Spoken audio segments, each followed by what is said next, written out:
সিলেটের পাঠানটুলায় অবস্থিত শাহজালাল জামেয়া ইসলামিয়া কামেল স্নাতকোত্তর মাদ্রাসায় অনুষ্ঠিত হল কৃতী শিক্ষার্থীদের সংবর্ধনা অনুষ্ঠান। ২০২৫ সালের ইত্তেদায়ী পঞ্চম ও দাখিল অষ্টম শ্রেণীর বৃত্তিপ্রাপ্ত ৮৫ জন শিক্ষার্থীকে এ সংবর্ধনা প্রদান করা হয়। অনুষ্ঠানে প্রধান অতিথির বক্তব্যে মাদ্রাসার অধ্যক্ষ মাওলানা লুৎফুর রহমান হুমায়দী বলেন, ২০২৫ সালের পঞ্চম শ্রেণী এবং অষ্টম শ্রেণীতে বৃত্তিপ্রাপ্ত ছাত্রদের সম্বর্ধনা, স্কলারশিপ রিসিপিয়েন্টস ফেলিসিটেশন সেরিমনি। ২০২৫ সালের এই প্রথম যে বৃত্তি পরীক্ষা বন্ধ ছিল, সমাপনী পরীক্ষাও বন্ধ ছিল।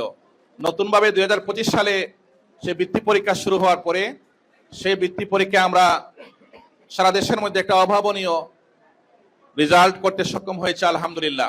তিনি শিক্ষার্থীদের যুগোপযোগী জ্ঞান অর্জনের পাশাপাশি ইসলামের মৌলিক শিক্ষায় দক্ষ হয়ে আলেম, মুফাসসির, মুহাদ্দিস ও ইসলামী স্কলার হওয়ার আহ্বান জানান। একই সঙ্গে আধুনিক বিশ্বে নিজেকে প্রতিষ্ঠিত করতে বিজ্ঞানী, চিকিৎসক ও প্রকৌশলী হওয়ার দিকেও গুরুত্বারোপ করেন।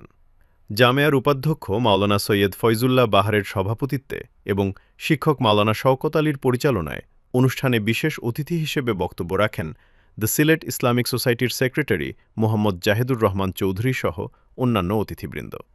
বিশেষ অতিথির বক্তব্যে মোহাম্মদ জাহেদুর রহমান চৌধুরী বলেন, এই ভালো ফলাফলের জন্য সম্মানিত অভিভাবকদেরকে মোবারকবাদ জানাচ্ছি, অভিনন্দন জানাচ্ছি।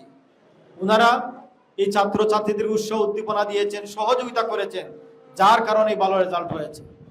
প্রিন্সিপাল জনাব থেকে শুরু করে ক্লাসের সংশ্লিষ্ট জনাবদেরকে অভিনন্দন জানাচ্ছি, মোবারকবাদ জানাচ্ছি। তিনি শিক্ষার্থীদের সৎ, নৈতিক ও শৃঙ্খলাবদ্ধ জীবন গঠনে নামাজের গুরুত্ব তুলে ধরেন। সভাপতির বক্তব্যে উপাধ্যক্ষ মাওলানা সৈয়দ ফয়জুল্লাহ বাহার বলেন, নিজেদেরকে তৈরি করতে হবে, গড়তে হবে, জ্ঞান অর্জন করতে হবে, উন্নত চরিত্র অর্জন করতে হবে। আর এই পথ পরিক্রমায় তোমরা পঞ্চম এবং অষ্টম শ্রেণীতে বৃত্তি পরীক্ষায় যে সাফল্য দেখিয়েছো, সেজন্য আমরা তোমাদেরকে অভিনন্দন। শিক্ষার্থীদের এ সাফল্য প্রতিষ্ঠানের মর্যাদা বৃদ্ধি করেছে। বাংলাদেশ মাদ্রাসা শিক্ষা বোর্ডের অধীনে বৃত্তি পরীক্ষায় জামেয়ার এই অর্জন সত্যিই গর্বের। এবছর সিলেট সদর উপজেলায় ইবতেদায়ী পঞ্চম শ্রেণীতে ৫৪টির মধ্যে ৪৫টি এবং দাখিল অষ্টম শ্রেণীতে ৫৪টির মধ্যে ৪০টি বৃত্তি অর্জন করে প্রতিষ্ঠানটি অভাবনীয় সাফল্য দেখিয়েছে। শিক্ষা, নৈতিকতা ও সাফল্যের এই অনন্য সমন্বয় ভবিষ্যতে আরও আলোকিত সমাজ গঠনে ভূমিকা রাখবে, এমনটাই প্রত্যাশা সংশ্লিষ্টদের।